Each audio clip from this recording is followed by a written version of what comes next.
Mm, Buenos días, compañeras y compañeros. Hoy día es, hoy día es pueblos indígenas. Es muy importante. Nosotros somos indígenas que hemos cuidado este territorio para el mundo y para la humanidad. Y deben reconocer cada cultura, la identidad del idioma. Mantenemos para el mundo. Y eso debe reconocer que hoy día es importante para todos los hombres y mujeres indígenas y las niñas indígenas. Es muy especial. Yo les agradezco al mundo que reconozca. Y cada idioma tenemos y nuestra identidad y somos vivas todavía. Y por eso quiero agradecer al mundo que se recogen no solamente para Guarani, sino para la humanidad y para el mundo que somos indígenas, que es importante para la vida de nosotros. Muchísimas gracias.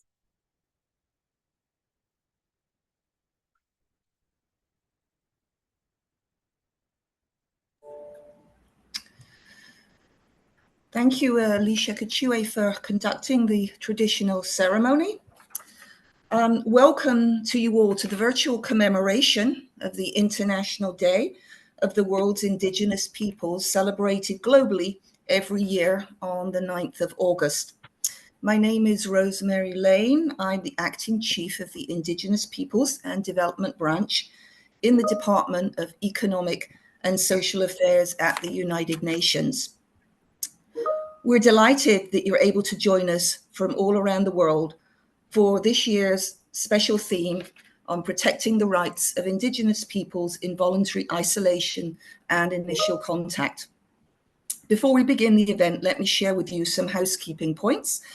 For those who are unable to join us live, the event will be recorded and uploaded onto our website. Interpretation is available in English, Spanish, and Portuguese, kindly provided for by Land is Life.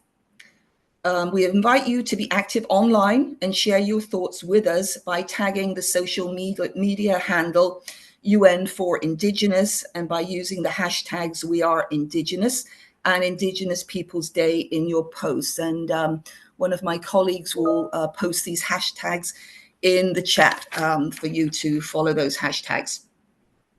I'd like to pass over now to our moderator, Ms. Luisa Castañeda Quintana.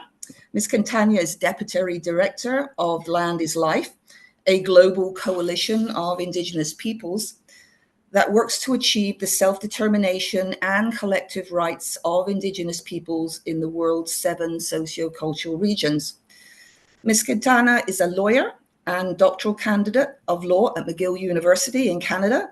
And for over a decade, she has worked as an advocate for Indigenous people's rights at the national and international levels. So Luisa, I'm happy to pass over to you. Thank you. Thank you so much, Rosemary. I want to echo your words, and I would like also to welcome all the people connecting from different parts of the world to honor and celebrate this important day, the International Day of the Words of Indigenous Peoples. We would like to start now, and with that, we would like to present the video message by the UN Secretary General, Antonio Guterres. Indigenous peoples represent around 6% of the world's population. Yet, their stewardship signifies an outsized contribution to our global community. They are the keepers of knowledge and traditions that help safeguard some of the most biodiverse areas of our planet. As guardians of the environment, their survival is our survival. Their unique way of life is a testament to the rich tapestry of humanity. But they also face serious challenges that threaten their very existence. Indigenous peoples are often the victims of threats and violence. Extractive and productive sectors like mining, agriculture and transport have accelerated deforestation and land degradation. Ancestral homelands and natural resources that they depend on for survival are coming under siege. And their rights to self-determination and agency, enshrined in the UN Declaration on the Rights of Indigenous Peoples, are yet to be fulfilled. This year's theme reminds us of their rights to protect themselves from unwanted contact. Contact that can have a devastating impact. Exposure to infectious diseases, forced assimilation, and the disruption of culture, language, and livelihoods. Today and every day, the world must stand behind the rights of indigenous peoples to chart their own futures. Together, let us safeguard their rights to live in peace and dignity.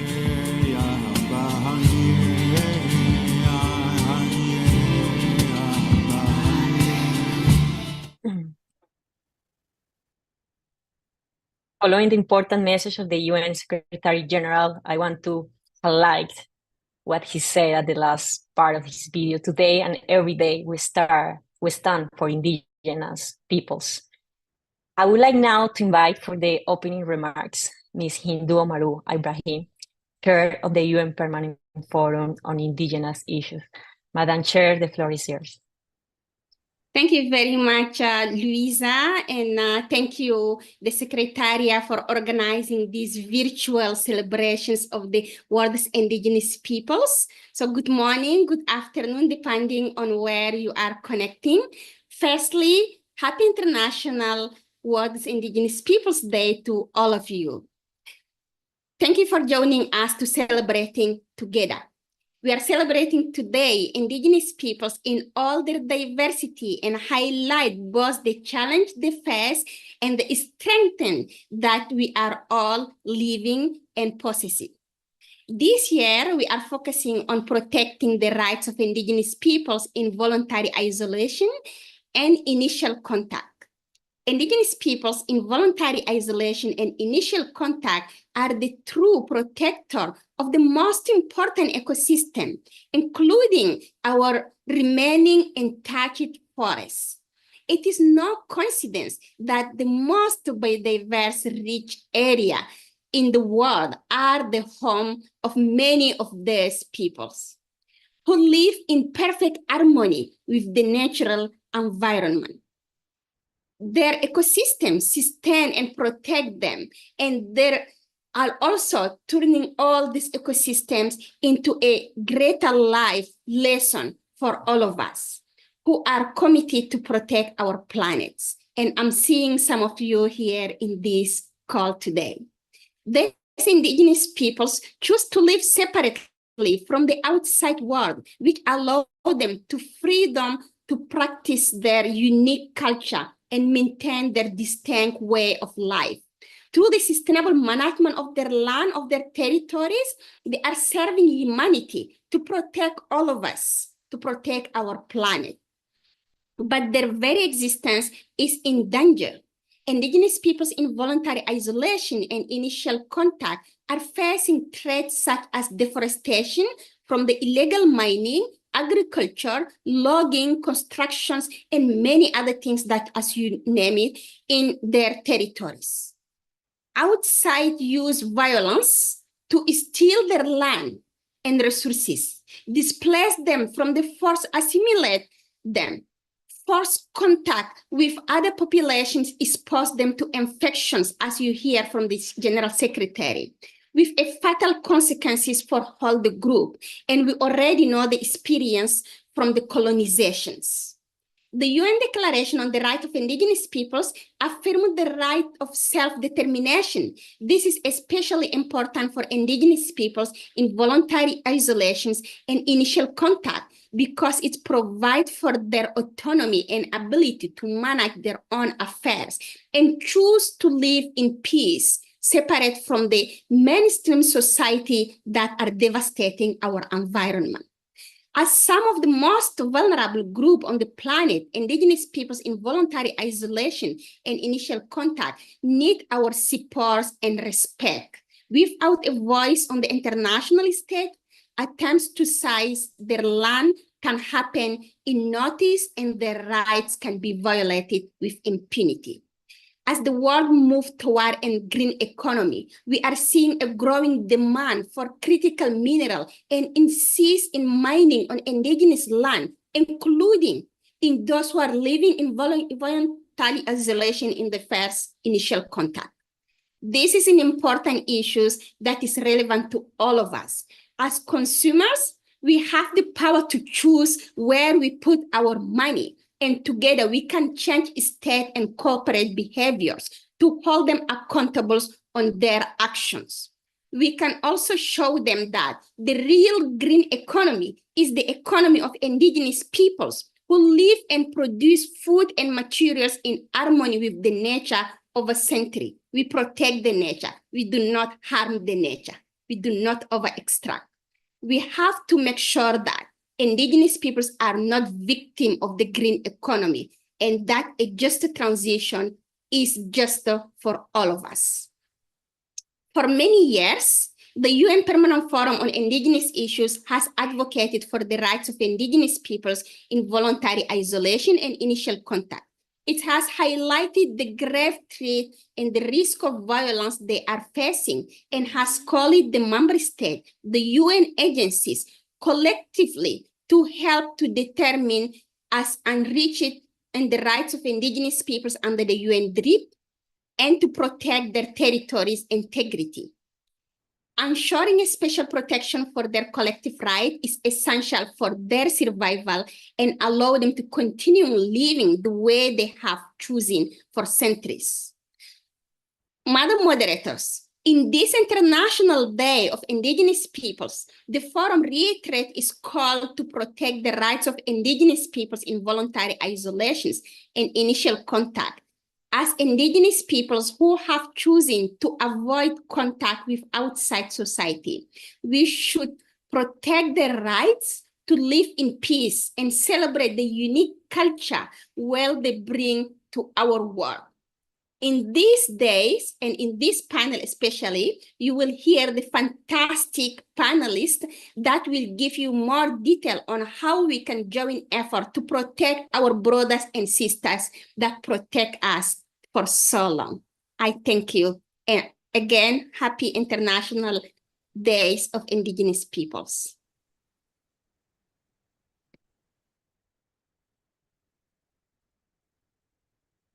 Thank you so much, Madam Chair, for the opening remarks. Indeed, there is no coincidence that the most of the biodiversity areas in the world are the home of indigenous people. As you just say, Hindu, the respect and protection of the rights to self-determination, territories, and lands are so important to ensure the survival of indigenous peoples in voluntary isolation and initial contact so they can live in peace. Thank you so much, Hindu.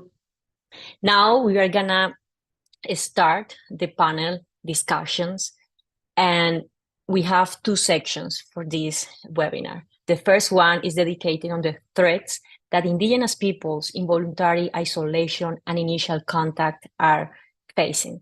And here we need to acknowledge, and we have the speakers who are gonna speak more about it, but I just want to give a context that there are approximately 200 distinct indigenous peoples and over 10,000 individuals living in voluntary isolation and initial contact in the Amazon basin and the Gran Chaco. But there are indigenous peoples in voluntary isolation and initial contact in India, Papua, and we heard reports of them living in the Congo basin. As the chairperson of the Permanent Forum said, Hindu, she said that the existence of indigenous peoples in voluntary isolation and initial contact are endangered.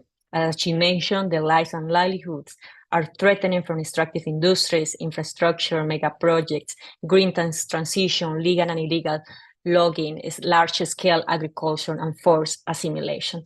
But to know more about it, we had three very esteemed speakers. And to start with, I would like to call Mr. Eduardo Pichilingui Ramos. Eduardo is director of Pachamama Foundation and former coordinator of the Plan of Precautionary Measure for the Protection of Isolated Indigenous Peoples in the Ministry of Environment of Ecuador. He has over 24 years experience working to protect the rights of indigenous peoples in voluntary isolation and initial contact in the Amazon. Eduardo, welcome. Thank you very much for joining us today. Eduardo, I would like to ask you, you could provide an overview of who indigenous peoples in voluntary isolation and initial contact are, and perhaps you can mention some of the pressing issues that they are facing. Why do they choose to remain detached from society? It would be great if you can provide us with some examples. Eduardo, the floor is yours. Muy buenos días con todos y todas. Buenos días a los panelistas. Y mi abrazo fraterno a todos los pueblos indígenas del mundo en este día tan especial. Pues los pueblos indígenas en situación de aislamiento, los pueblos indígenas en aislamiento y contacto inicial, eh, son pueblos, bueno, pueblos indígenas en aislamiento, específicamente son pueblos también conocidos como no contactados, pueblos libres, pueblos ocultos y con otros varios otros términos, pero nos referimos a estos pueblos o segmentos de pueblos que no tienen una relación de manera permanente con nuestra sociedad, con la sociedad nacional o la sociedad mayoritaria, ya sea con otros pueblos indígenas o con otros actores de la sociedad. Suelen rehuir estos encuentros y si se dan, los encuentros son generalmente muy esporádicos, son casuales en la mayoría de los casos y también se pueden dar ciertos encuentros por cuestiones de necesidad, ¿no? Ya sea por hambre o por enfermedad muchas veces. Se encuentran en algunos de los lugares más recónditos del mundo, muchos de ellos concentrados específicamente en esta región de la Amazonía y el Gran Chaco.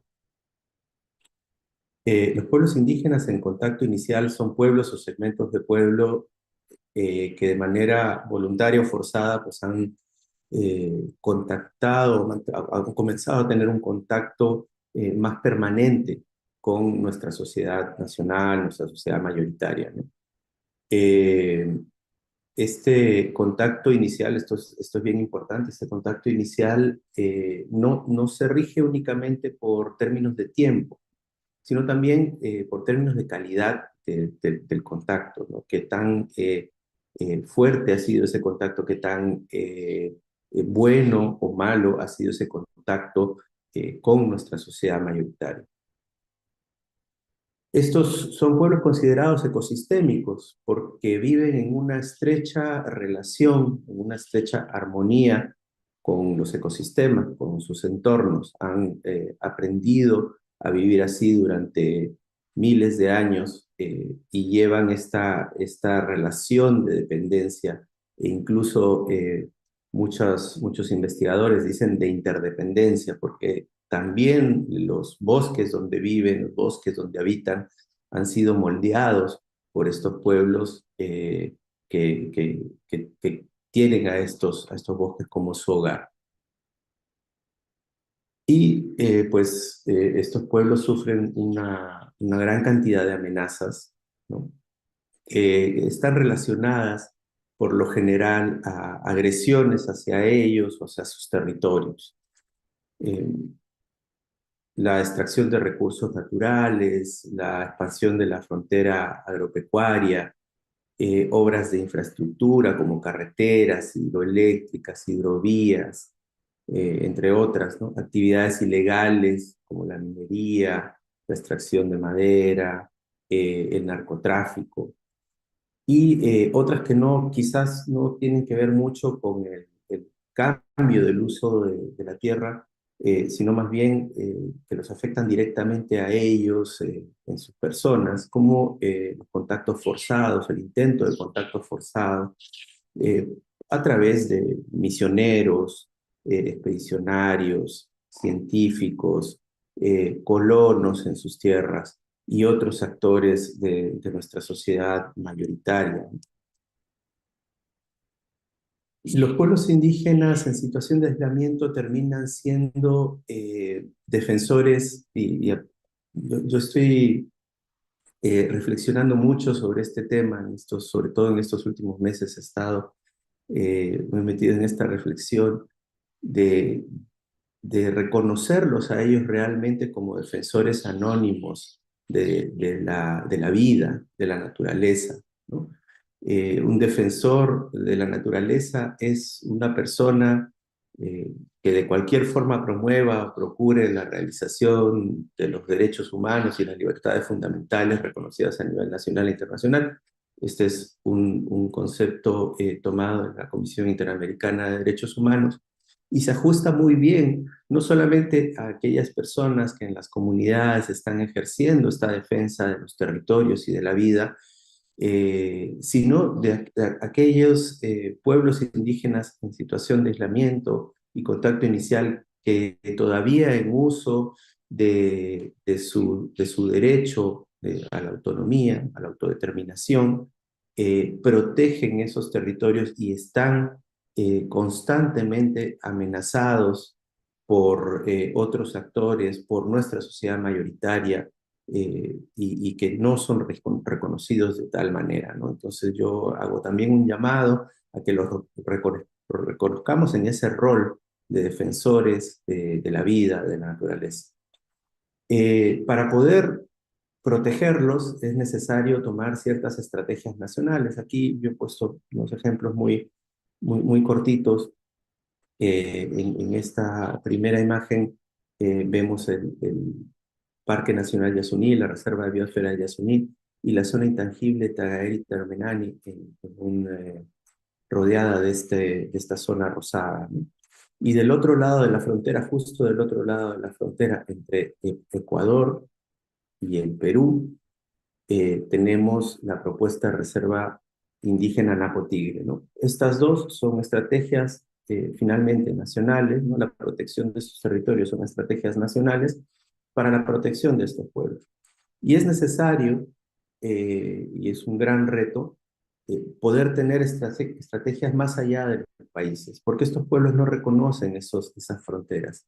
Estos pueblos viven ancestralmente en estos territorios, transitan por ellos y no conocen la existencia de un país llamado, en este caso, Ecuador, un país llamado Perú. Lo mismo podría pasar entre Perú y Brasil, entre países que comparten territorios que han sido ancestralmente, pues no solamente los pueblos indígenas en situación de aislamiento, los pueblos indígenas en general, y que pues debería haber estrategias de protección que trasciendan esas fronteras, ¿no? En este caso, esta imagen es de la propuesta de corredor binacional Yasuní-Napo Tigre, donde pues yo trabajo. Eso, mi introducción a este tema. Muchas gracias.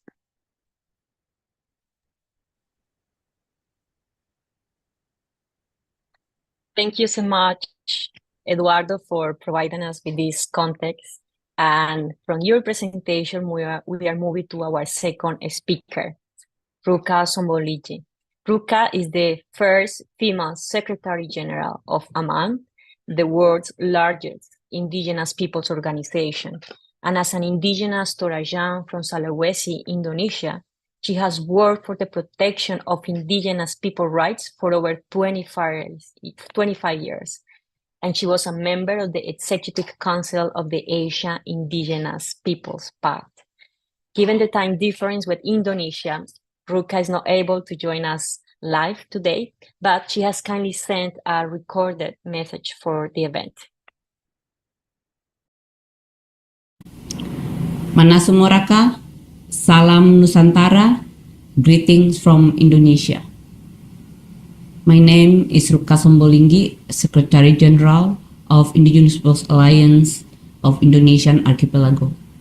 I belong to Toraja people in the mountain of Sulawesi Island. Today, we celebrate and we remember indigenous peoples, those in voluntary isolations or in initial contacts.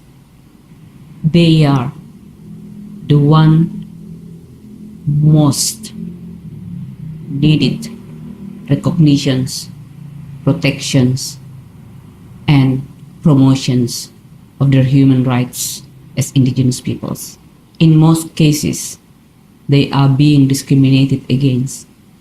They are facing stigma, discriminations, and social exclusions. They don't get adequate service and protections from government. Today, in Indonesia, we have many of indigenous peoples in voluntary isolations and in initial contacts. Also today, they are facing much more serious and severe neglect, as well as at great threats from exploitations of our natural resources, including forest and mineral. In the time when we are talking about combating climate change, they suffer more because they are the one who guard, who are taking care of our forests and our best ecosystem.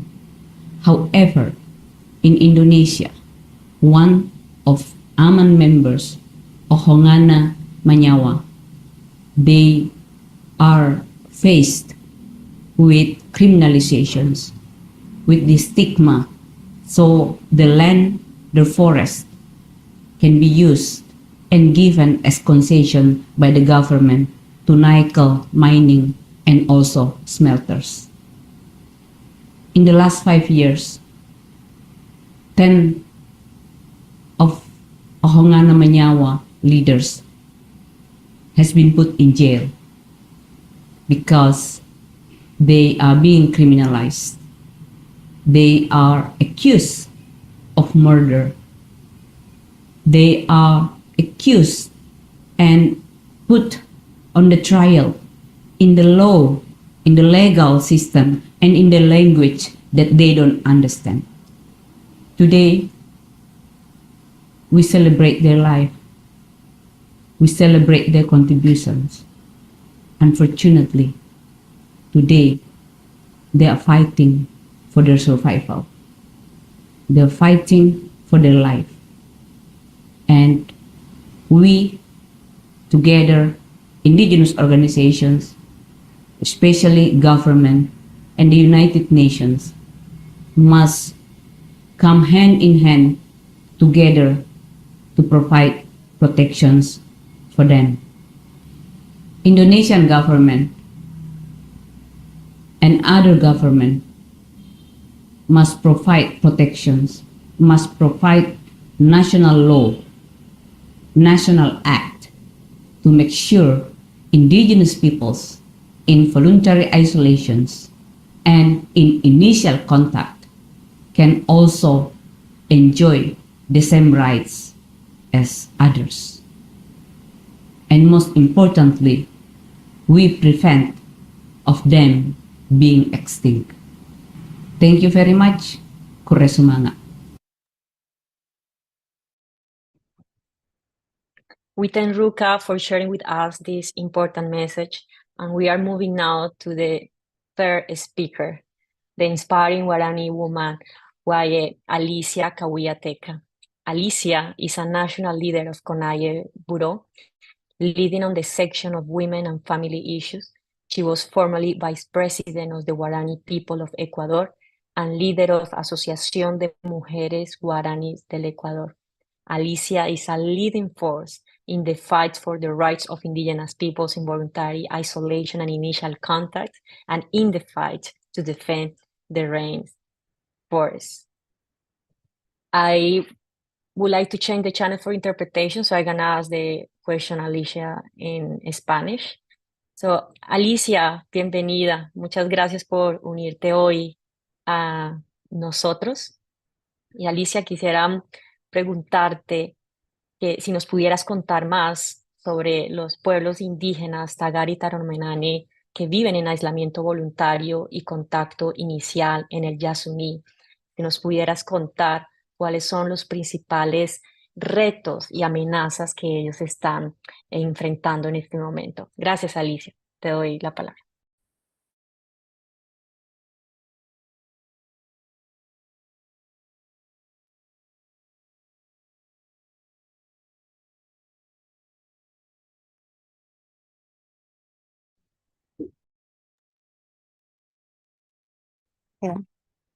Buenos días, los pueblos que dicen, la situación actual de los pueblos indígenas aislados, PIASI, y los pueblos indígenas en aislamiento contacto inicial, PIASI, en nuestra región es extremadamente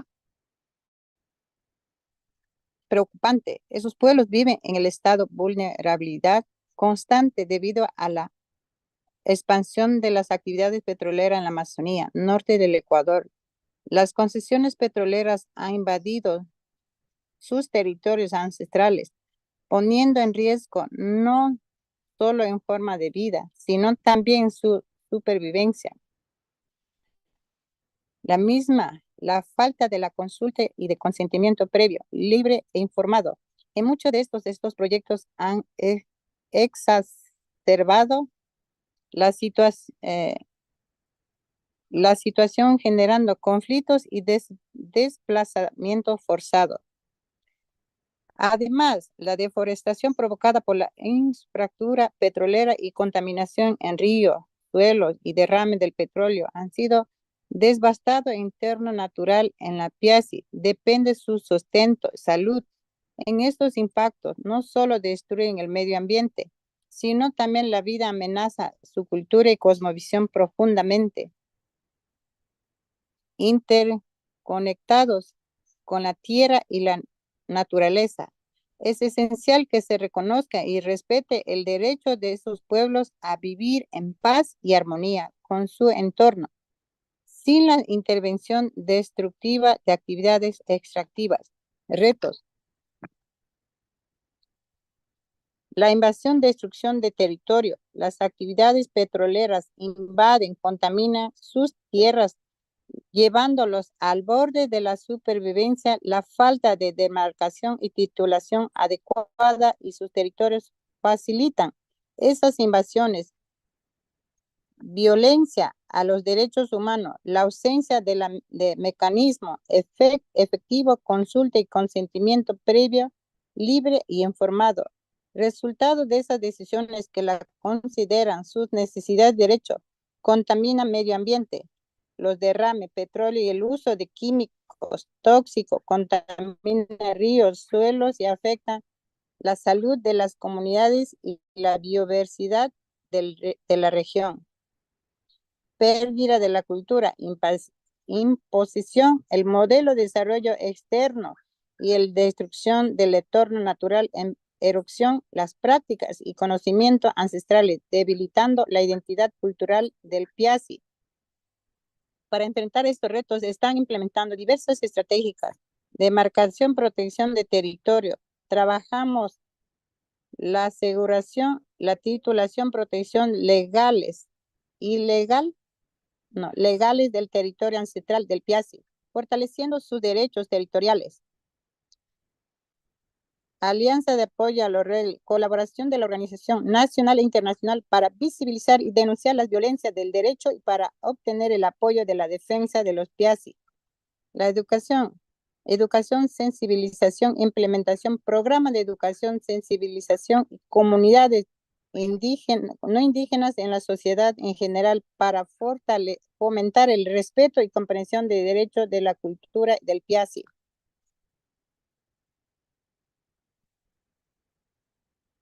Litigio estratégico, utilizan herramientas legales para exigir el cumplimiento de derecho y protección de los territorios y comunidades del Piazzi.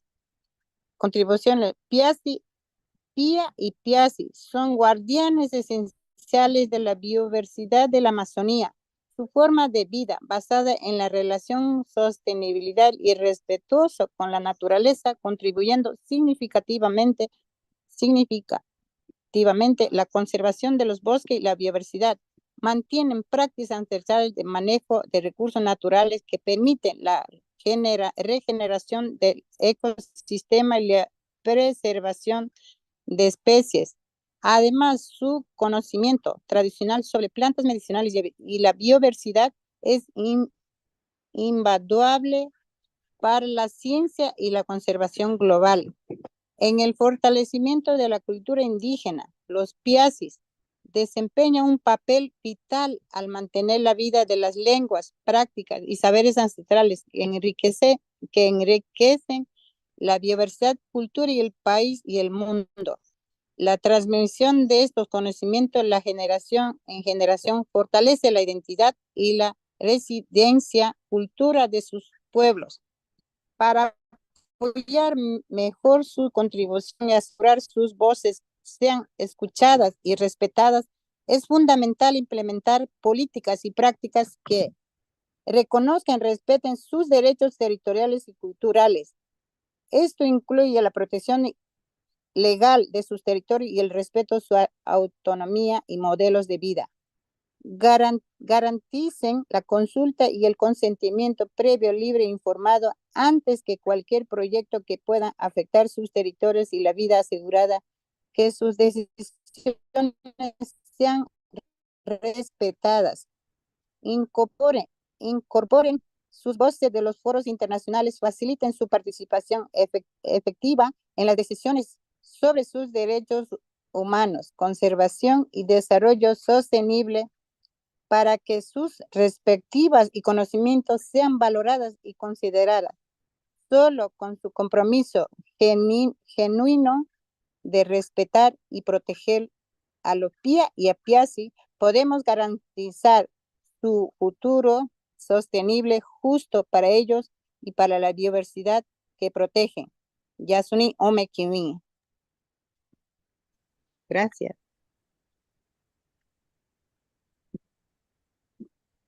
Muchas gracias, Alicia. Now our three esteemed speakers are, no, Eduardo. Quiero decir, Go ahead, va Alicia, dale. Quiero decir, esto es nuestro territorio Yasuní. Hermanos, son últimos guardianes que viven en Yasuní. Queremos que desde las naciones y al mundo, que tomen en cuenta sus pueblos. Somos también los 5 países de la región amazónica, son importantes los países de Bolivia, Brasil, Colombia, Paraguay, 5 pueblos que existen, son importantes, que deben garantizar y deben tomar para que esos pueblos vivan, y esos pueblos mantienen para la humanidad y el futuro corazón para el mundo. Entonces yo espero que ustedes, gobierno, que reconozcan y tomen en cuenta, son últimos pueblos que existen. Nosotros somos también primer contacto inicial que hemos sufrido hasta ahora, que no queremos que maten a cambio de petróleo y la minería. Gracias. Mi nombre es Alicia Cahuilla, soy dirigente nacional del CONAIE y soy pueblo guaraní de Yasuní y nací en Yasuní y vivo con los hermanos Tarmenane, y por eso me duele hasta ahora que se reconozcan los gobiernos a nosotros. El Yasuní ha sido no solamente territorio guaraní, sino para la humanidad y el mundo. Gracias, Guapone. Gracias, Alicia, por sus palabras, and sure, they should recognize and protect the rights of indigenous peoples in voluntary isolation and initial contact. I wanted to say that we are done with this part of the session, and I just want to highlight what Eduardo, Ruca, and Alicia have said.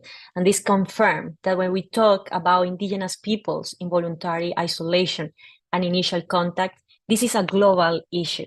This is an issue for all of humanity, because Piasi are part of humanity. If the indigenous people in voluntary isolation and initial contact disappear, it's gonna be a loss for all of us. But before moving to the second discussion, allow me to share something about the International Working Group on Indigenous Peoples in Voluntary Isolation and Initial Contact, JTI, Piasi. I wanted to give this brief context because this working group was established in 2019, and is when Lanis Life assembled more than 60 allies in Lima in Peru to launch the most comprehensive report on indigenous peoples in voluntary isolation and initial contact, year produced, that is available for you all. And after that, gathering 21 organizations from across the Amazon and the Gran Chaco formed the International Working Group on Indigenous Peoples in Voluntary Isolation and Initial Contact, that is working to advance the rights of these indigenous peoples. So we know the threats. Now we would like to know about the responses that has been taken to protect the rights of indigenous peoples in voluntary isolation and initial contact. And that's the main theme of this second part of this webinar. And for that, we have also 3 esteemed speakers. And I would like to start with Mr. Jose Francisco Cali Tetzay. Francisco is the UN Special Rapporteur on the Rights of Indigenous Peoples, a MIAC, Payan Cachiquel from Guatemala. He has worked to defend the rights of indigenous peoples in Guatemala and the United Nations and the Organization of American States. He served as ambassador of Guatemala to Germany and was president of the Committee for Elimination of All Forms of Racial Discrimination. Francisco, please allow me to ask you, what are the obligations that the state have under the international human rights law to protect and promote the rights of indigenous peoples in voluntary isolation and initial contact? Thank you, Francisco. The floor is yours. You are muted, Francisco. Bueno, primero, muy buenos días, buenas tardes, buenas noches a todos las hermanas y hermanos indígenas del mundo. Quiero enviar mi saludo fraterno a cada una y a cada uno de los pueblos del mundo. En cuanto a tu pregunta, Luisa, los pueblos indígenas en aislamiento voluntario y contacto inicial, se les aplica el marco jurídico internacional sobre los derechos humanos de los pueblos indígenas, incluyendo la Declaración de la ONU sobre los derechos de los pueblos indígenas, el Convenio 169 de la OIT, los tratados de derechos humanos de la ONU y los tratados y declaraciones regionales como la Declaración Americana sobre los derechos de los pueblos indígenas y la jurisprudencia existente en la materia. Sin embargo, debido a su especial situación de aislamiento, los principios de no contacto, precaución e intangibilidad deben guiar la interpretación y aplicación de estos estándares internacionales. En este sentido, es importante recordar que la Oficina del Alto Comisionado para los Derechos Humanos adoptó las directrices para la protección de los pueblos indígenas en aislamiento y en contacto inicial de la región amazónica, el Gran Chaco y la región oriental de Paraguay. Este documento es fundamental para interpretar los estándares de derechos humanos existentes a la luz de la especificidad de los pueblos indígenas en aislamiento voluntario y contacto inicial. En detalle, el principio de no contacto es una expresión directa del derecho a la libre determinación de los pueblos indígenas en aislamiento voluntario, permitiéndoles de permanecer en aislamiento y vivir de acuerdo a su cultura. El principio de precaución exige actuar preventivamente en relación con estos pueblos, asumiendo las consecuencias catastróficas de la actuación posterior a la vulneración de sus derechos humanos. Por ejemplo, el derecho a la tierra, territorio y recursos debe interpretarse a la luz de los principios de no contacto y precaución, traduciéndose en la necesidad de adoptar figuras jurídicas que aseguren la intangibilidad de sus territorios y permitan sancionar de manera oportuna y decidida todo contacto forzado, incluyendo su tipificación penal. Hay que recordar que el contacto forzoso con los pueblos indígenas en aislamiento voluntario y contacto inicial puede constituir una forma de asimilación forzosa, destrucción de su cultura y exterminio físico, en violación al artículo 8 de la Declaración de la ONU. La demarcación y titulación del territorio de los pueblos indígenas en aislamiento voluntario y contacto inicial deben ser precisas geográficamente, correspondiendo efectivamente a las áreas de uso según su forma de vida móvil, pues de ello depende su supervivencia física y cultural. Debido a la situación de particular vulnerabilidad de estos pueblos, la tutela territorial no puede limitarse al territorio ancestral, sino que debe incluir una zona de amortiguamiento con funciones de prevención y contención, así como establecer cordones sanitarios y otras medidas de vigilancia y atención epidemiológica. El derecho a la consulta y al consentimiento libre, previo e informado debe interpretarse también considerando su decisión de mantenerse en aislamiento y la necesidad de mayor protección reflejada en su decisión de no utilizar estos mecanismos de participación y consulta.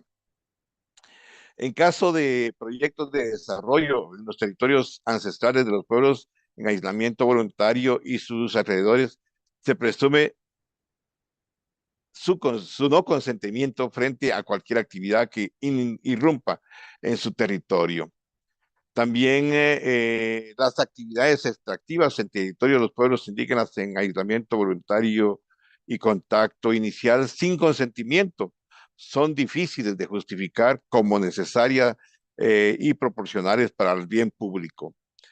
La protección de la supervivencia física y cultural de los pueblos indígenas en aislamiento voluntario y contacto inicial debe prevalecer sobre otros intereses según los principios de precaución y cautela.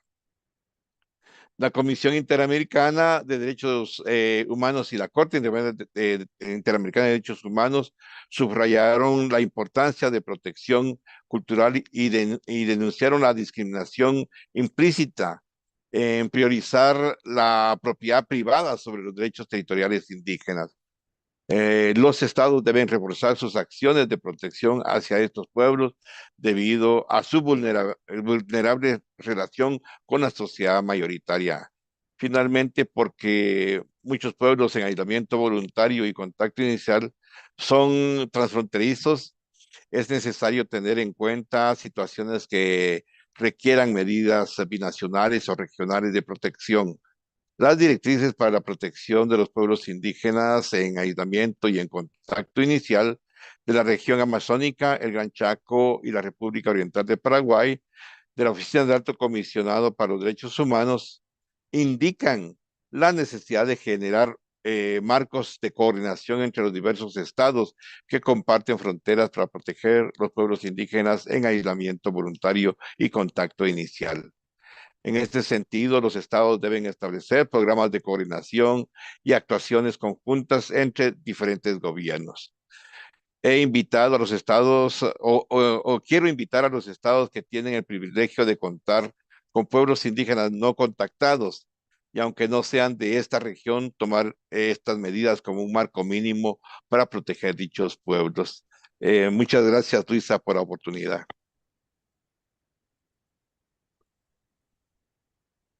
Thank you so much, Francisco, and thank you for providing us the context of the legal framework and the obligation that the state has regarding the protection and the recognition of the rights of indigenous peoples in voluntary isolation and initial contact. And I would like to take this opportunity from what you just say, Special Rapporteur, to go to a regional level. And that's why I would like to invite now Mr. Manuel Carmona Hierro. Manuel is the Deputy Head of Section from Global Issues and Innovation at the European Union Delegation to the US in Washington, D.C. He manages a wide range of policies from nature conservation to pollution, circular economy, plastics, ocean and fisheries, and the Arctic region. He has previously worked at the European Commission on UNFCCC, negotiation of adaptation to climate change, climate diplomacy with the small island developing states, and the links between ocean and environmental issues. Manuel, welcome and thank you for joining us today. I would like to ask you two questions, Manuel. The first one is how the European Union is ensuring the rights of indigenous peoples in voluntary isolation and initial contact, particularly in the context of the European Green Deal. And the second question, Manuel, is what the steps is the European Union taking to ensure that programs and projects that are supported by the development assistance is being used in a way that respects the rights of indigenous peoples. Manuel, the floor is yours. Thank you, Luisa. Thank you, everybody, actually, for inviting the European Union to contribute to this important conversation today. I am happy to reiterate in this International Day of the World's Indigenous Peoples we are celebrating the staunch and continued commitment of the EU, of the European Union, to the respect, protection, and fulfillment of indigenous people's rights, as set out in the International Human Rights Law and in the UN Declaration on the Rights of Indigenous Peoples, of course. The involvement of the European Union in the protection of indigenous rights has considerably grown and evolved in recent years. This is particularly true in the UN context, where you have seen a growing involvement from my colleagues in the work of the UN General Assembly, in the Human Rights Council, the Special Rapporteur, the Permanent Forum on Indigenous Issues, and the expert mechanism on the rights of indigenous peoples. But bilaterally, the EU also systematically raises indigenous people's rights in the context of the EU political dialogues with all the partner countries that we have. We do this in a systematic way. The EU member states, our 27 member states, adopted conclusions on indigenous peoples actually in 2017. The conclusions reaffirmed the EU commitment to the promotion and the protection of the rights of indigenous peoples in line with the UN Declaration. The 27 EU member states also reiterated that the rights of indigenous peoples are an integral part of the European Union's human rights policy. Furthermore, the third EU action plan on human rights and democracy has been providing since 2020 a strong consideration of indigenous people's rights. That action plan foresees, for example, and I quote, to support indigenous peoples by advocating for their participation in relevant human rights and development processes, and upholding the principle of free, prior, and informed consent in all decisions affecting them. The action plan also calls for enhanced efforts to protect human rights defenders, with emphasis on defenders belonging to indigenous peoples. I have to say, in light of the increasing violence targeting indigenous leaders and other human rights defenders in the context of land use and the environment in particular, the EU started in 2016 to step up support to indigenous peoples and human rights defenders, working specifically in the context of land, environment, biodiversity, and climate change. There is now an EU Protect Defenders Fund, a fund that has provided grants to several indigenous human rights defenders at risk in Latin America, in Asia as well, and in Africa. These grants have contributed to ensuring the physical security, the legal representation, medical assistance of human rights defenders, among others. In 2023 alone, I want to recall 92 indigenous people's rights defenders were killed around the world. The European Union always condemns in the strongest terms the increasing cases of murder, threats, harassment, reprisal, land grabbing, arbitrary forced evictions, and other abusive practices that we've heard from colleagues today. There is a worrying trend of growing violence against those working to fight pollution and defend nature and climate in particular. The commitment of these activists is not only crucial for the indigenous communities, it is for the benefit of humankind. And we, in the European Green Deal policies that we have in the European Union, we take these into consideration. In the framework of our main environmental framework, if you want, the European Green Deal, the EU is implementing new targeted actions for the protection, the promotion, and the respect of the rights of indigenous peoples worldwide. In its biodiversity strategy for 2030, for example, the European Commission is calling for the respect for the rights and the full and effective participation of indigenous peoples and local communities. In that strategy, the European Commission recommends that in all of its work, the European Union will strengthen the links between biodiversity protection and human rights, gender, health, education, conflict sensitivity, a rights-based approach, land tenure, and the role of indigenous peoples and local communities. Globally, the EU will invest 7 billion euros to preserve biodiversity. We will do so by endeavoring to integrate the best knowledge and expertise on this, those developed over millennia by indigenous peoples. To conclude with the first question, I would like to emphasize that not only European Green Deal policies, but most of the EU external policies now include indigenous people's rights as a cross-cutting consideration. Today, the EU stands with the more than 476 million indigenous peoples worldwide and celebrates their resilience their steering of nature for the benefit of all, who many of you have highlighted, and the vibrant diversity of their cultures. Now, Luisa, if you allow me, for the second question that you had on how are we ensuring that our programs and projects for cooperation are supportive of the rights of indigenous peoples. That is a very good question. There is a large number, and I was investigating some of them while I was preparing this intervention, a large number of ongoing projects and programs in support of indigenous peoples in the EU. For us, the key principle for safeguarding indigenous people's rights in development cooperation is to ensure participation and their free and prior informed consent in a meaningful and systematic way. The EU's international partnerships for development address indigenous people either as part of country or regional programs.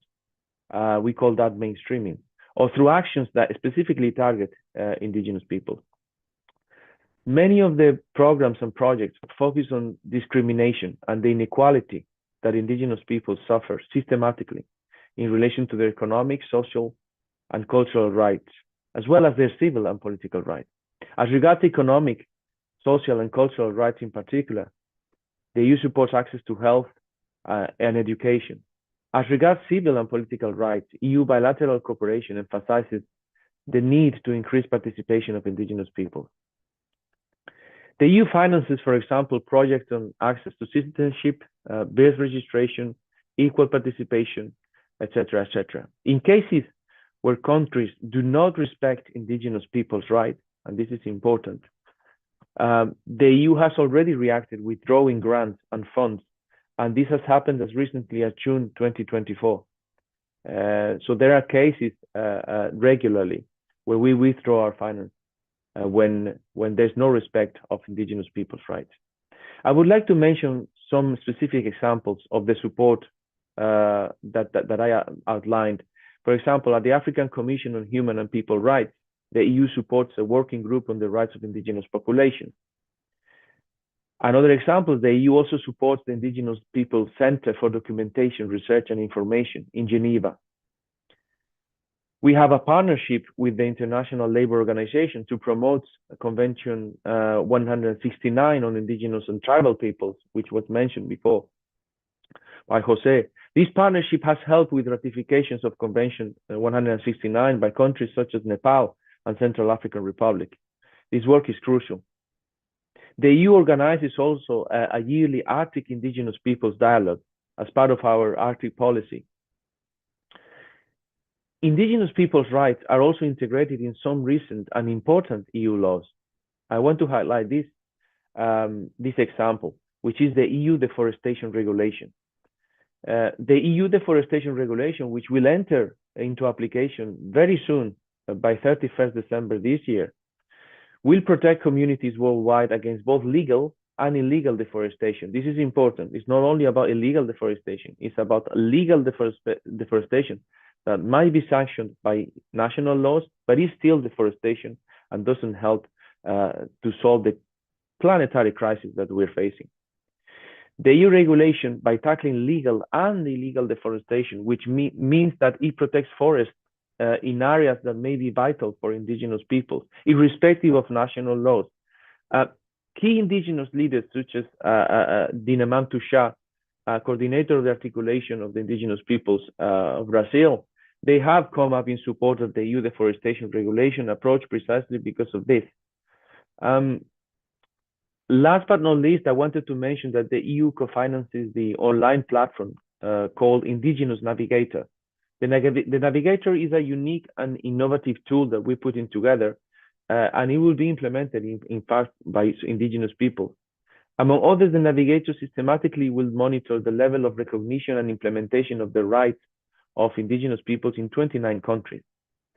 It's a trailblazer, really, in demonstrating how indigenous peoples can actively participate, bring knowledge and expertise to the implementation of the 2030 Agenda for Sustainable Development and other global frameworks, while asserting their rights, advancing the development pathways they choose to follow. Thank you very much.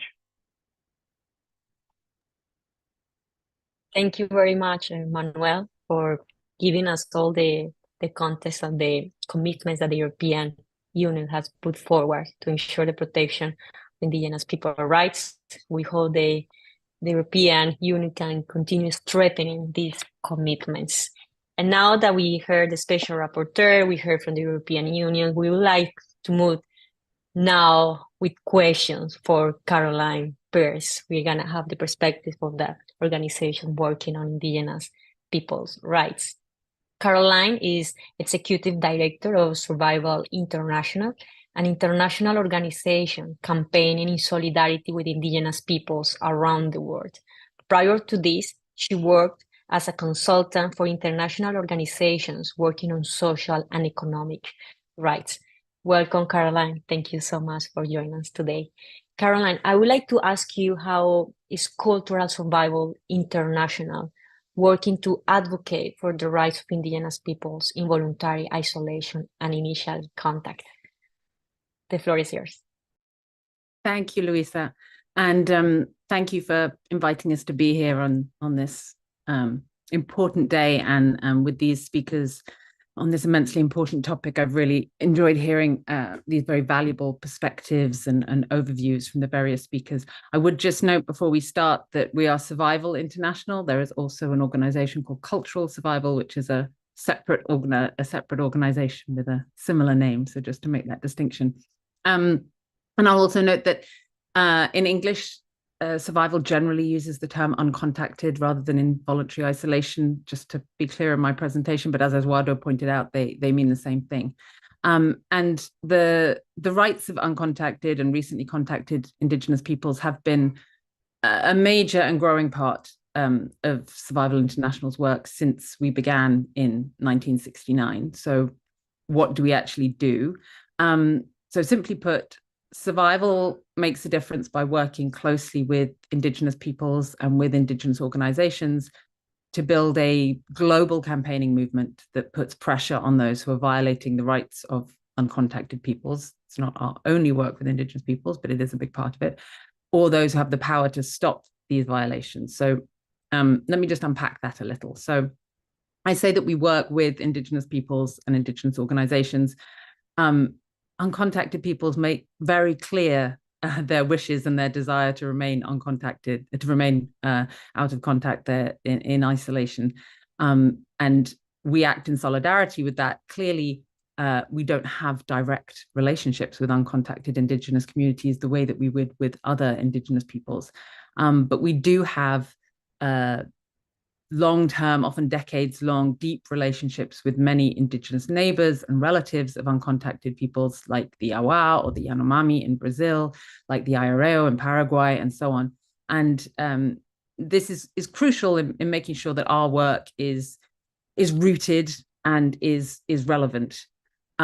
We also work closely with indigenous forest guardian initiatives like the Guajajara Guardians in Brazil and others, supporting their work to defend their land and that of their uncontacted and recently contacted neighbors. And we work with indigenous organizations. We work with Aman, for example. We heard from Ruka about the work with the Hongana Manyawa. We work with them on that in calling for the territory of the uncontacted Hongana Manyawa in Indonesia to be recognized as a no-go zone, to be protected from the nickel mining that is destroying their rainforest. So these relationships are really key to our work. And the second aspect is something that has also been mentioned, that is that we work globally. So firstly, this means we seek to secure the rights and survival of uncontacted peoples wherever they are in the world, in South America, in Asia, in the Pacific.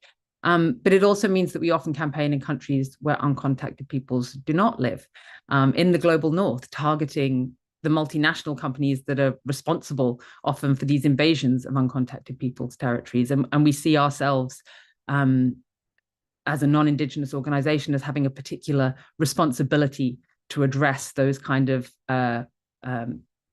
non-Indigenous multinational corporate actors. So for example, in our campaign for the rights of the Hongana Manyawa, we've been targeting the French mining company, Eramet, and the German chemical company, BASF, and the latter has now pulled out of plans for a nickel refinery next to Hongana Manyawa territory, which is a huge step. So, you know, our targets are very much global.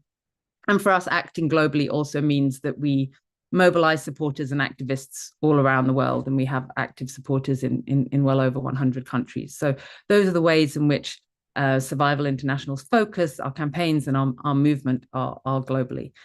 And crucially, what we do is we campaign.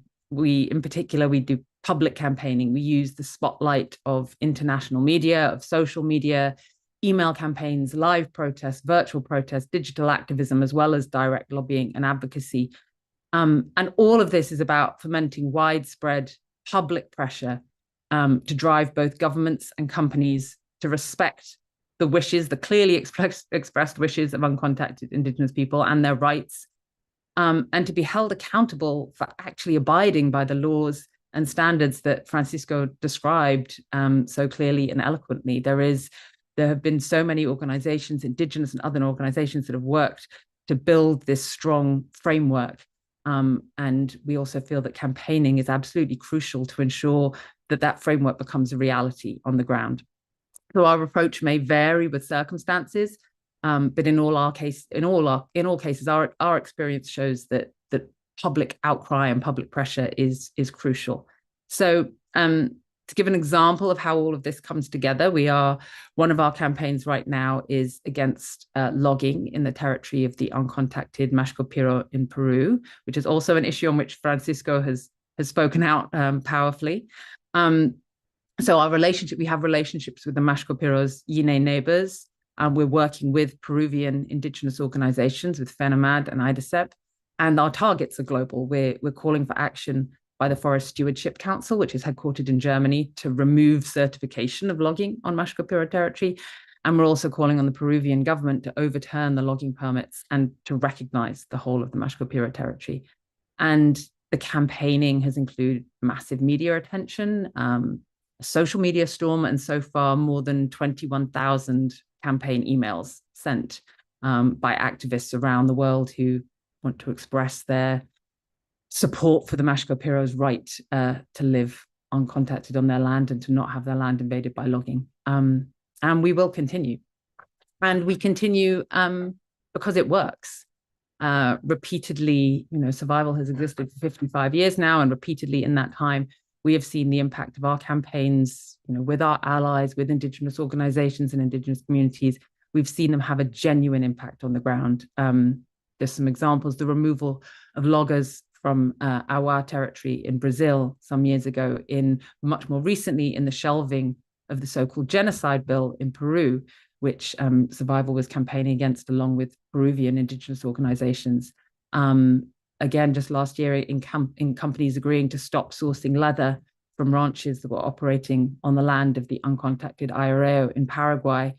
And sometimes we see these campaigns can take a while, but we still see small steps towards victories. One of our campaigns at the moment is against a planned mega development on Great Nicobar Island that risks destroying the forested home of the uncontacted Shompen. And we have seen the Indian government delaying some of these plans after we published this letter from 39 global genocide experts speaking out on the potential impact of this. So I just want to, before I finish, just reiterate Luisa's point that this is a human rights issue of global importance, that the number of uncontacted peoples and people worldwide may be numerically small, but that does not make this a minor issue. This is absolutely where industrialized, consumer-driven culture hits up against the fundamental, inalienable Indigenous rights that Alicia described, that Francisco elucidated, of land ownership, of consent. This is somewhere that throws into very sharp relief the right of a people to make their own choices, and for those choices to be entirely different from those of the societies surrounding them.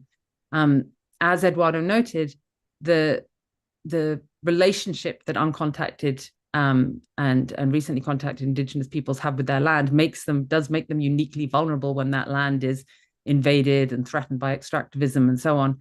But it also means that they are uniquely self-sufficient, and means that they set a powerful example to the rest of the world and to all the rest of our societies, non-Indigenous societies, which are much less so. And so given that this is such a crucial issue, Survival's goal is to have as many people as possible worldwide to be aware of what is happening, to be outraged about the threats that exist, and to act on that outrage and that hope that change can be made. So that is my sort of summary of how Survival works. Thank you for the opportunity to set that out. So we work with Indigenous people and organizations. We work globally as a widespread campaigning movement for the rights of Indigenous peoples, including in particular uncontacted peoples. And we will continue doing so and continue trying our best to make a difference for as long as we are needed. Thank you. Thank you so much, Caroline, for sharing with us the important work of Survival International to protect globally the rights of Indigenous peoples in voluntary isolation and initial contact.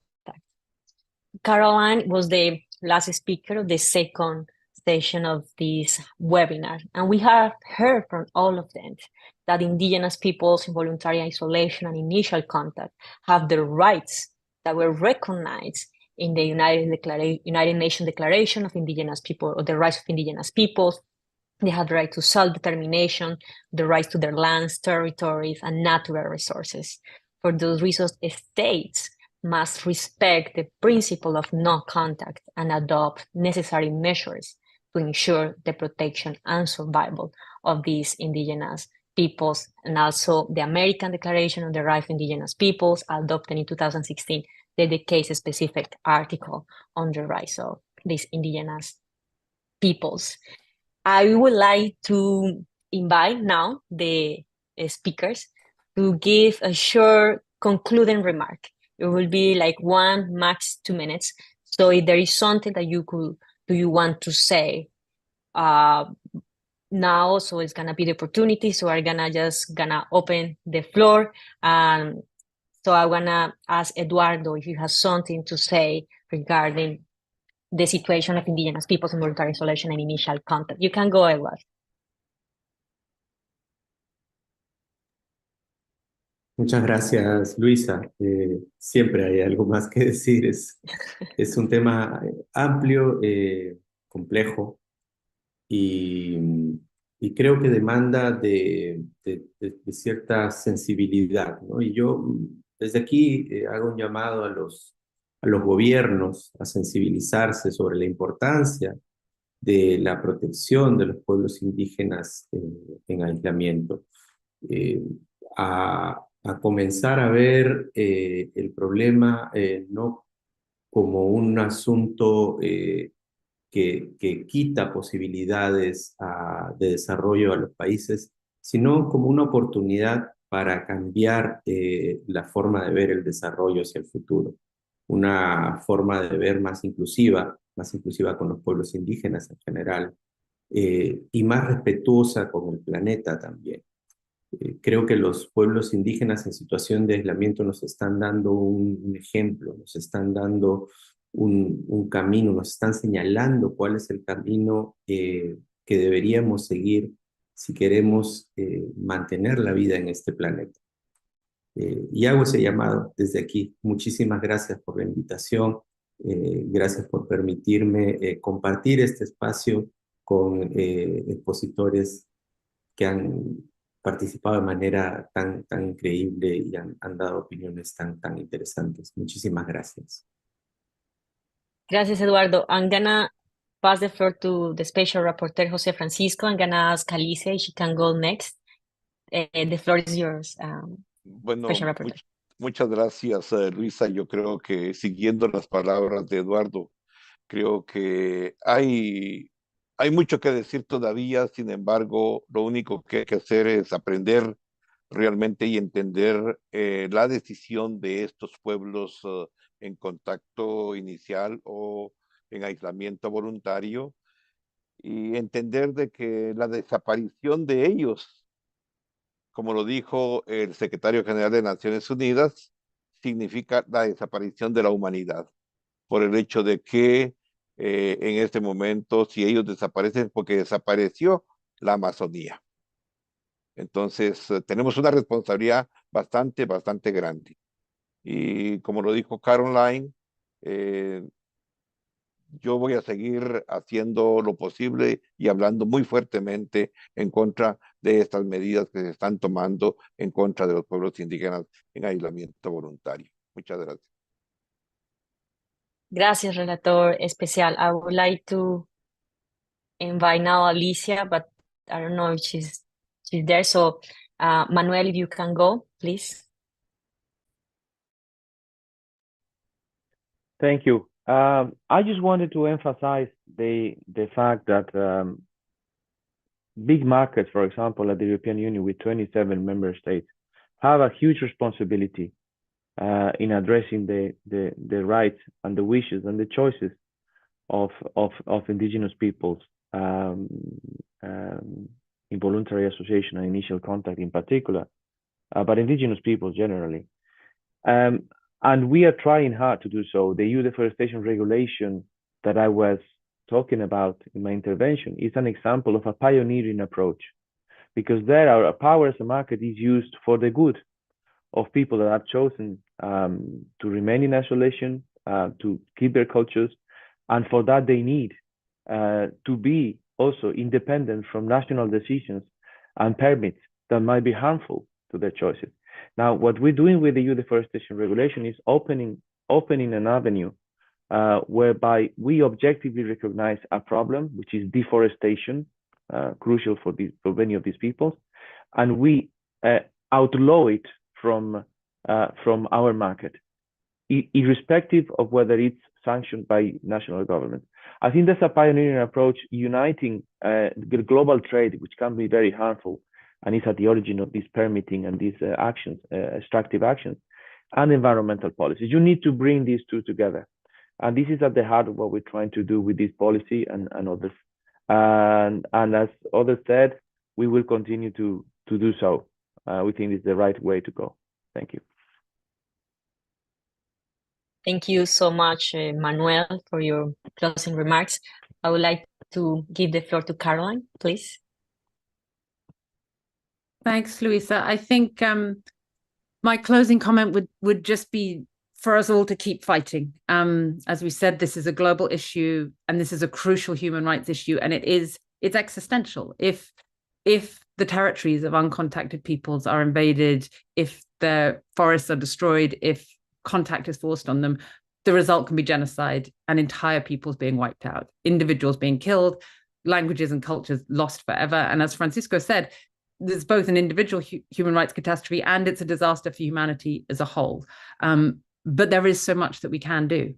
And meetings like this make very clear that there are powerful advocates for the rights of uncontacted peoples out there. There are people who are working very hard to avert disaster, and that there is much that we can do. So I think my final comment would be for us all to just keep using our voices, keep using whatever power or access to the levers of power that we have, and to keep fighting on this issue. Thank you. Thank you, Caroline. And thank you, all of you, for your insightful closing remarks. Now I would like to invite Freddy Manani Mashaka for the closing remarks. Freddy is coordinator of Indigenous Affairs at the Amazon Cooperation Treaty Organization. At the Ministry of Foreign Affairs, he was head of coordination unit for the diplomacy of Indigenous Peoples Cabinet, coordinator of the Vice Ministry of Foreign Affairs, diplomat of the permanent mission of the plurinational state of Bolivia to the United Nations in New York. Thank you so much, Freddy. The floor is yours.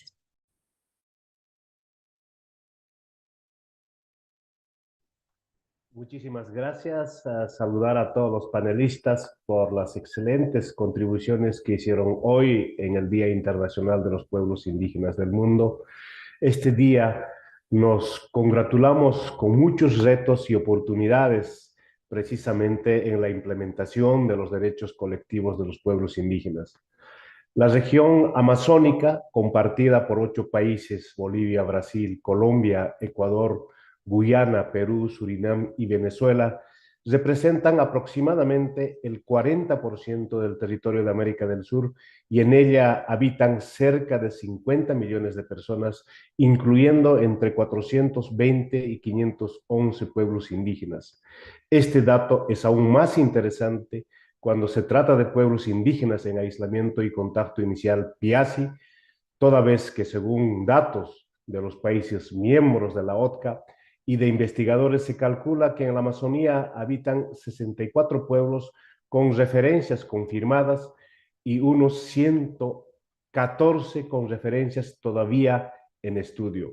Sin embargo, las incertezas en la información, conocimiento y entendimiento sobre pueblos indígenas en aislamiento y contacto inicial aún es un reto. Por ello es urgente poder trabajar de manera más dedicada y específica para la promoción de los derechos de los pueblos indígenas en aislamiento y contacto inicial. El cuidado, la preservación y la gestión armónica de los recursos naturales de la Amazonía posee una relación intrínseca con los conocimientos y sabiduría de los pueblos indígenas que han mantenido y mantienen como hogar este territorio. Se ha comprobado que el 45% del bosque intacto amazónico se encuentra precisamente en territorios indígenas. Es por ello la Organización del Tratado de Cooperación Amazónica, OTCA, desde el año 2011 viene desarrollando un trabajo conjunto y cooperativo entre los 8 países amazónicos con un enfoque particular sobre las acciones que promuevan la protección de los derechos y la salud de los pueblos indígenas en aislamiento y contacto inicial. Como resultado, se tienen importantes trabajos y acciones implementadas en los 8 países, por ejemplo, los lineamientos regionales amazónicos de la protección de pueblos indígenas en aislamiento y contacto inicial, la estrategia regional de atención en salud, la guía para la vigilancia en salud en pueblos indígenas de la región amazónica, y los lineamientos para el intercambio de conocimientos tradicionales en pueblos indígenas de frontera para el manejo de la biodiversidad. Este trabajo ha sentado las bases para promover una estructura de cooperación regional transfronteriza de los países amazónicos en los temas relacionados con la salud y pueblos indígenas, que ha sido fundamental para el desarrollo del proyecto Plan de Contingencia para la protección de pueblos indígenas altamente vulnerables y con contacto inicial. Este plan ha sido diseñado para hacer frente a las amenazas de salud que acechan a la región, a las epidemias y a los eventos de impacto global como el COVID-19. Estos trabajos se tomaron en consideración y con profundo respeto los conceptos y el rol relevante de los agentes tradicionales de salud indígena. Por otro lado, aprovecho la oportunidad para mencionar que por primera vez la región amazónica se elaboró una evaluación rápida de biodiversidad biológica y servicios ecosistémicos, un importante aporte de especialistas, expertos, científicos y poseedores de conocimiento que trabajaron sobre el estado y tendencias de la diversidad biológica y los servicios de los ecosistemas de la Amazonía desde las dimensiones biológicas, sociales, culturales, económicas y políticas. El cuarto capítulo de esta evaluación se refiere a los pueblos indígenas amazónicos y su contribución con la preservación de la biodiversidad. En este capítulo queda claro que los pueblos indígenas, incluyendo los pueblos indígenas en aislamiento y contacto inicial, resultan agentes estructurales para la preservación de la biodiversidad, de los bosques, de los recursos hídricos y sobre todo de la conservación de los conocimientos ancestrales. Los resultados de estos trabajos nos muestran que la extrema vulnerabilidad que atraviesan constantemente los pueblos indígenas en aislamiento y contacto inicial frente a las enfermedades externas, cambio climático, pérdida de biodiversidad, contaminación de distintas fuentes, falta de enfoques y carencia de políticas públicas adecuadas, entre otras adversidades, por lo cual se debe prestar la debida consideración y dar respuestas culturalmente específicas, pertinentes y que tengan en cuenta sus formas de vida. Aprovecho la oportunidad también para solicitar de manera oficial que, así como se publicó en el 2012 a través de la Oficina del Alto Comisionado de las Naciones Unidas para los Derechos Humanos, las directrices de protección para pueblos indígenas en aislamiento y contacto inicial de la región amazónica, ahora, conjuntamente la Secretaría del Foro Permanente para las Cuestiones Indígenas, la Oficina del Alto Comisionado de Naciones Unidas para los Derechos Humanos y la Organización del Tratado de Cooperación Amazónica, en que podamos ver la posibilidad de publicar los trabajos que se han realizado en la OTCA sobre los pueblos indígenas en aislamiento y contacto inicial, toda vez que son avances importantes que consideramos puedan ser apoyados por este importante foro para su continuidad. En agosto de 2023, la cumbre de los 8 presidentes de la Amazonía adoptaron la Declaración de Belén y en su párrafo 111 se comprometieron a promover acciones para proteger y garantizar los derechos de los pueblos indígenas y los derechos colectivos sobre sus territorios y tierras ubicados en la región amazónica, especialmente los pueblos indígenas en aislamiento y contacto inicial, fortaleciendo los recursos disponibles y políticas públicas adaptadas a esta región. En ese contexto, la Secretaría Permanente de la Organización del Tratado de Cooperación Amazónica ratifica la implementación de la declaración en la profundización de la protección de los pueblos indígenas en aislamiento y contacto inicial en la región amazónica, que ha sido revitalizada justamente hace un año atrás por las más altas autoridades de los países miembros. Asimismo, debo informar que en este momento la OTCA, en el marco del trabajo de los 8 países, está dialogando y construyendo las bases para la creación del mecanismo amazónico de pueblos indígenas para fortalecer y promover el diálogo entre gobiernos y pueblos indígenas amazónicos para la gestión y coordinación sobre los asuntos que conciernen a los pueblos indígenas y contribuyan a los objetivos de la organización. En este mecanismo, uno de los ejes a ser abordados será la situación de los pueblos indígenas en aislamiento y contacto inicial y la urgencia de implementar acciones que deben ser desarrolladas con participación plena y efectiva de los pueblos amazónicos. Por ello, nos gustaría contar con el trabajo especializado del Foro Permanente y de otras entidades del Sistema de Naciones Unidas para sumar esfuerzos, cooperación, trabajo, información que nos permitan multiplicar los buenos resultados en el diseño y su implementación. Adicionalmente, el foro creará un foro de pueblos indígenas que contribuya con sus conocimientos ancestrales. Por otro lado, con el apoyo del programa Euroclima, en la OTCA se creará la Plataforma Regional Amazónica de Pueblos Indígenas y Cambio Climático. Finalmente, saludar la realización de la reunión de un grupo internacional de expertos sobre el tema los derechos de los pueblos indígenas, incluidos los que viven en aislamiento y contacto inicial en el contexto de la extracción de minerales críticos, y por la recomendación 23 del Foro Permanente, que sin duda fortalecerá el compromiso de la comunidad internacional en la promoción y protección de los derechos de los pueblos indígenas en aislamiento y contacto inicial, reafirmando obviamente el artículo 3 de la Declaración de las Naciones Unidas sobre los derechos de los pueblos indígenas, en la que los pueblos indígenas tienen derecho a la libre determinación. En virtud de ese derecho, determinan libremente su condición política y persiguen libremente su desarrollo económico, social y cultural. Al concluir este evento, en conmemoración al Día Internacional de los Pueblos Indígenas del Mundo, por reflexionar la protección de los derechos de los pueblos indígenas en el aislamiento y contacto inicial, quiero agradecer profundamente a cada uno de ustedes por su participación activa y comprometida con los derechos individuales y colectivos de los pueblos indígenas. Muchísimas gracias. Thank you so much, Freddie, for these insightful closing remarks. We have heard all of you, all of the speakers that join us today. And today, the International Day of the World's Indigenous Peoples, we call governments, the United Nations, the Organization of American States, OTCA, large conservation internationals, and the international community to commit to the protection of the indigenous peoples in voluntary isolation and initial contact. But for that, we need the full implementation of the Special Rapporteur said, of the guidelines that were released by the Office of the High Commission of Human Rights in 2012. It means working across borders to protect PIASI territories, but it also means providing the funds necessary to demarcate, legalize, and monitor their territories. And most importantly, it means recognizing and respecting the right to self-determination. That means respecting the right to decide if and when they would like to make contact with other peoples.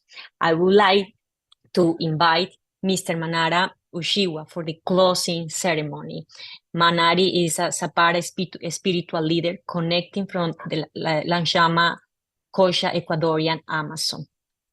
Manari, the floor is yours.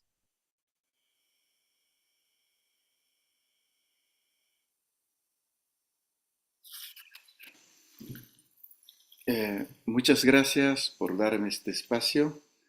Yo estoy aquí en la selva, en la comunidad de Llanchamacocha. Vamos a armonizar esta conversación tan hermoso que han hecho en nombre del pueblo no contactado, que nuestros hermanos están en la selva. Ellos son los que saben exactamente en este momento hacia dónde caminamos, la historia de la humanidad. Y esa historia es lo que nosotros queremos que hay que reconocer, hay que valorar. Ellos son personas que están viviendo con la selva. Ellos son las personas que armonizan su vida con la selva. Entonces yo voy a hacer esta ceremonia para armonizar esta conversación.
Solamente yo quiero decirles a ustedes que los pueblos indígenas somos de la selva, nuestra sabiduría,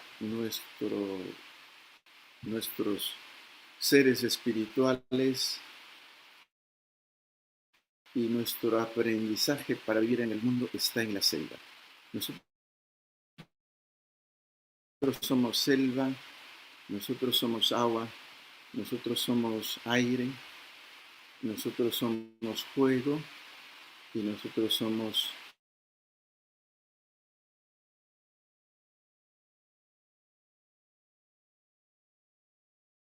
y por eso les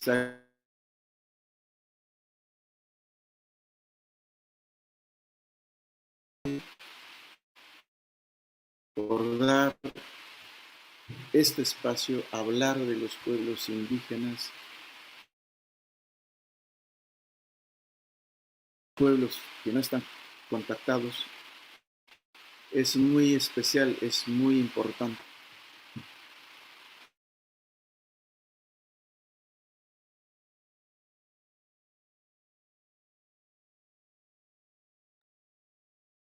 Okay.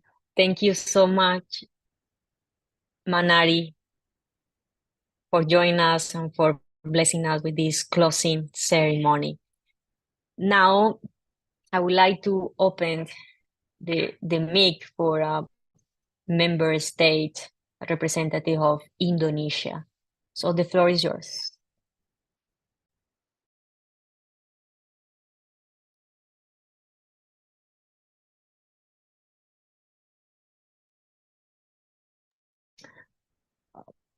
Blandina, you can talk now.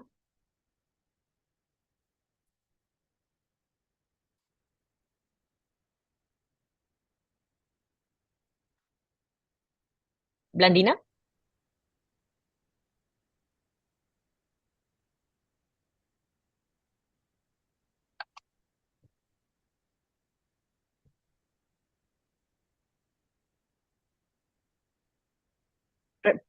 Representative from the Indonesian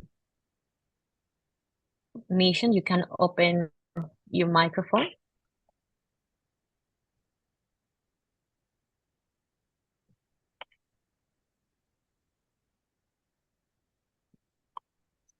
Hello. Yeah, please go ahead. So sorry, I think there is a confusion. I'm the representative from the Permanent Mission of India. So whenever I was messaging you, it was showing as Blandina Pella, who is my colleague from Indonesia. So let's to clear that I'm first secretary from Permanent Mission of India, and I would like to deliver my intervention. Please go Can ahead. I take the floor? Okay, thank you so Yes, much, please. Lucia, for giving me the floor. So India is a strong supporter of the promotion and protection of the rights of indigenous peoples. We supported the adoption of the UN Declaration on the Rights of the Indigenous Peoples in 2007. The issue of indigenous rights pertains to peoples in countries who are regarded as indigenous or account of their descent from the populations which inhabited the country, or a geographical region to which the country belongs at the time of conquest or colonization, or the establishment of present state boundaries, and who, irrespective of their legal status, retain some or all of their own social, economic, cultural, and political institutions. This is precisely the definition used in ILO Convention number 169 of 1989. Consistent with this definition, the entire population of India at the time of independence and their successor is indigenous. Therefore, the concept of indigenous peoples is not applicable in India's context. Considering this, we request that no attempt should be made to term any specific group of people or community in India as indigenous to the exclusion of others. Any such references would be baseless and motivated. To conclude, we would like to reiterate that the concept of indigenous peoples cannot and should not be expanded to create artificial divides by including those societies where diverse ethnic groups have lived together for thousands of years. I thank you, Lucia. And I thank you to the organizer for giving me the floor. Thank you so much. We thank you to the representative of the Indian Permanent Mission.